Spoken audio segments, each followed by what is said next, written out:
welcome to day one of hopefully cruise daily vlogs. Today would be Saturday. It's actually my travel day. My cruise doesn't start till Sunday, but I like to drive down to Houston a day early to make sure nothing happens, or so I'm not stressed out on the drive.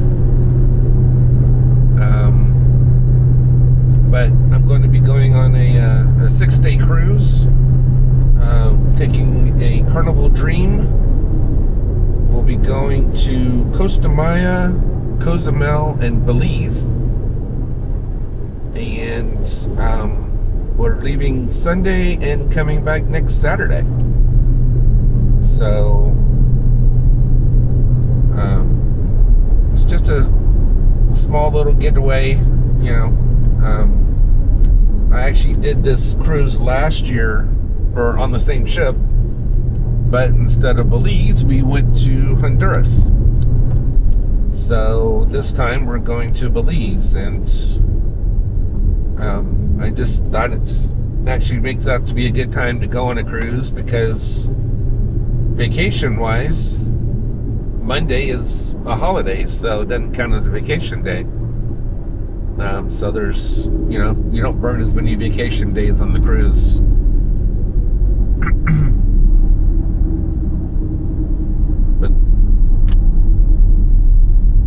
And then we're going to stay in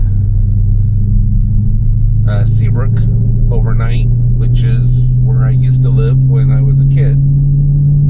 And I like to go and visit again while I'm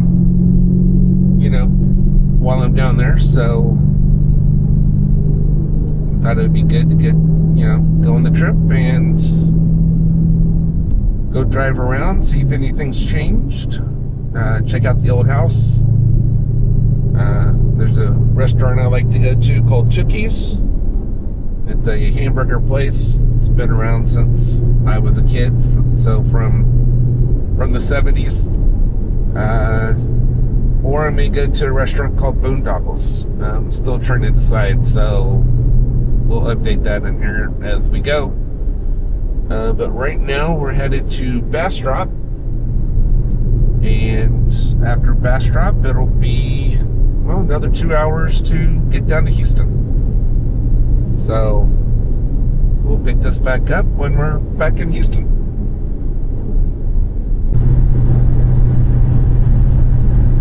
Alright, so we just passed through Bastrop. We're still looking at another, about 140 miles to go. There's been a few cops on the way, so trying not to go, too crazy. I know when I was a kid, that was not a problem. I always went too crazy, but as I've gotten older, I've slowed down a little bit. Learned how to use the cruise control a little bit more. But someone asked me once how far away I actually lived from the cruise terminals. So it's approximately about 3.5 hours away, if not a little bit longer, depending on traffic. So you're looking at 160 some odd miles. Actually more than that, but so it's not a quick drive, but right now there's not really a lot on the drive. It's still pretty empty until you get closer to Houston, and that's when you start seeing more development and all that. So out here it's still just a straight drive. We should be hitting a Buc-ee's here right I'm gonna say in probably about an hour. Already passed one Buc-ee's because there's a Buc-ee's in Bastrop, but I didn't need to stop at that one. But we'll definitely be stopping at the next one. You know, you can't go to Houston without stopping at Buc-ee's at least once. So we'll pick it up when we hit Buc-ee's. Alright, so we have about five or so miles till we hit Buc-ee's. And we're about 65 miles to our destination down in Seabrook.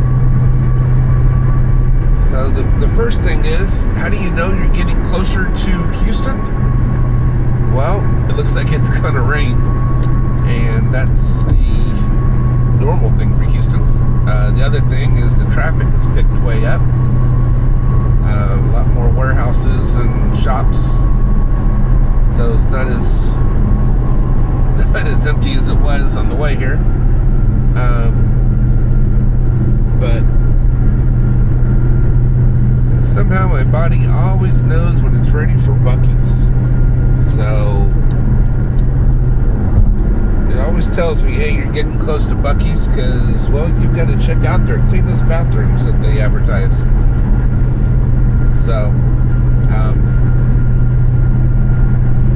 but yeah, this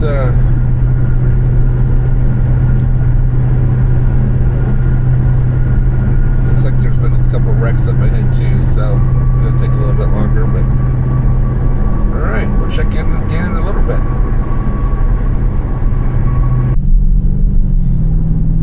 Alright, we did the U-turn, we're coming up, it's on the right hand side now.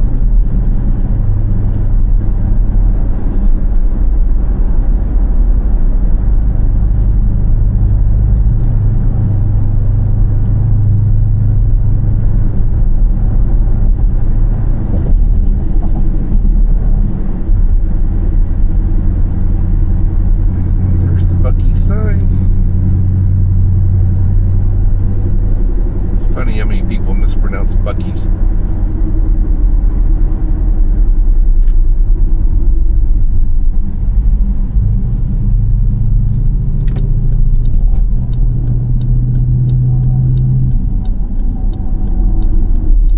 There's another turn in, but this is just easier.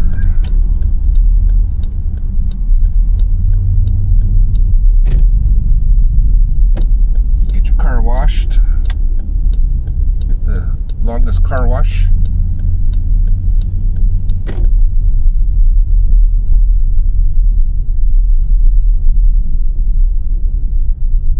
Just know that Buc-ee's isn't just a gas station, it's a destination. So it's where people come to visit. Get your car washed, you get your groceries, all that good jazz. There's a couple spots down this way, so we'll park over here. Alright. We'll pick this up when we get out of Buc-ee's. Alright, time to head back out. I picked up some dried venison, pork, and cheese with the pretzel cup, and an Arizona sweet tea. So we'll see how that works, but this is what it looks like. It's just a little snack until dinner. I hadn't eaten anything since about 11 o'clock, so then the sweet tea was still at $1, so I figured, what the heck, let's go ahead and grab it. Alright, so the next little recording part will be when we go down NASA Road 1. So talk to you in a little bit. Alright, so now we're actually on NASA Road 1. We are passing, that would be the NASA Space Center on the left hand side.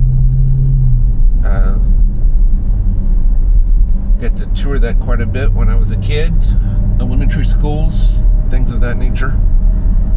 We did a lot of field trips.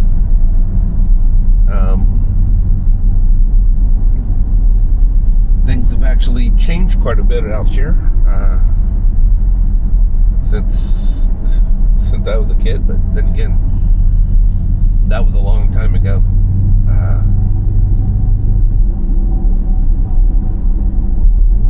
I personally haven't lived in this area since 1984,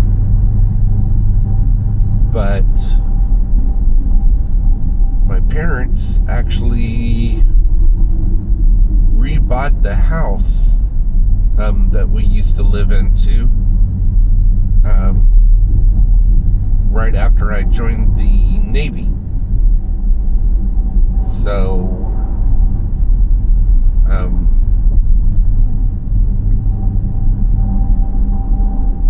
we'll come up on that here momentarily.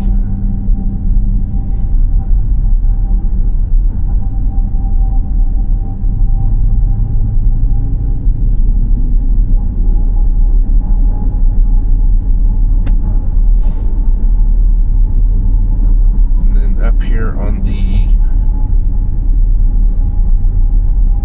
right hand side would be a Hilton. That Hilton's been there for a long time.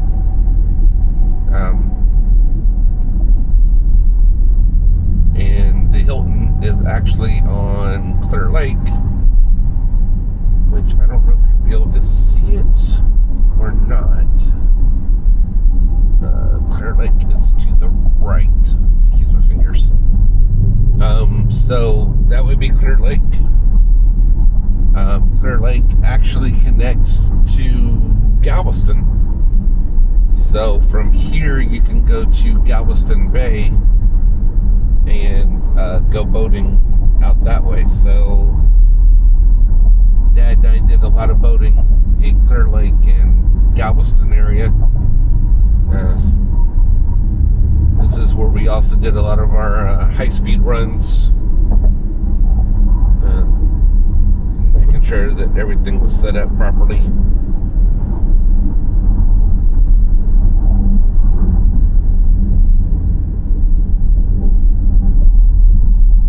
Alright, down this way you've got a park on the left and a park on the right. To play soccer in the park on the left. And then this would be one of the original neighborhoods, Clear Lake Forest on the left hand side. Then we had shopping centers.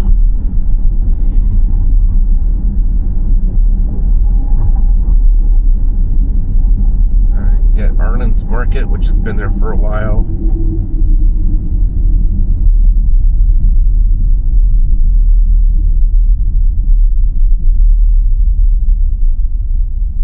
Jack in the Box on the right hand side has been there for a long time too. It looks like they're starting to build some townhomes on the left. That used to be a boat center, but I guess that's no longer there. And some townhomes that looks like going in on the right, which also used to be a boating center. Up here on the left, you've got Boondoggles and Valdo's, both excellent restaurants. And it looks like Boondoggles is actually very packed tonight, so we may be going to Tookies. So this is the old street to my old neighborhood. This would be Lakeshore Drive.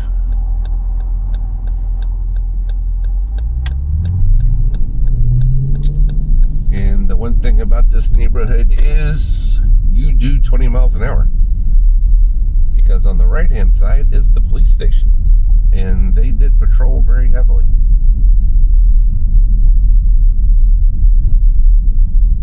A lot of these homes have been here for a very long time. Some of them had to be rebuilt after a few of the hurricanes and whatnot.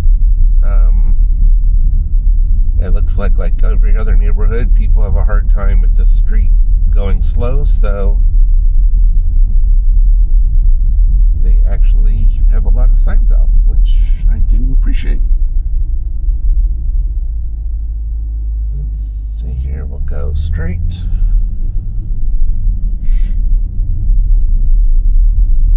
Nice home on the left, it's been there a while. The home on the right here was one of my best friends in elementary school.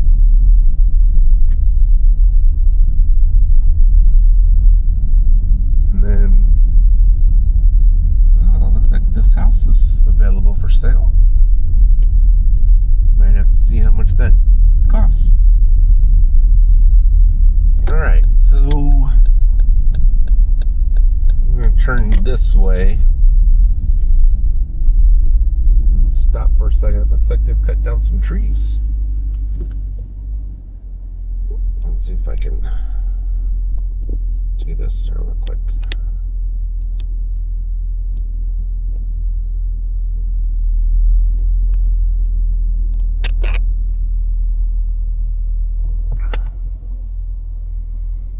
Actually, turn you the right way. So this is the circle area that I used to play in a lot as a kid. So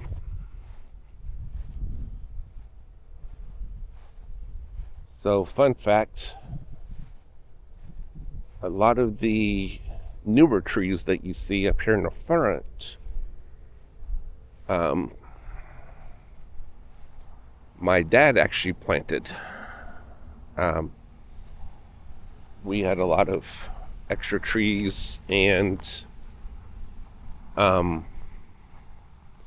so he used to take the saplings and grow them and then plant them out here, so that way they would repopulate from the trees that got knocked over during a hurricane, along with this palm tree. But yeah, it does look like they came in and trimmed it up just a little bit, which is nice. But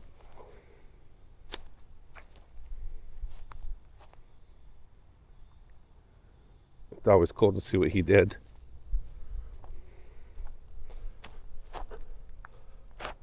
So this house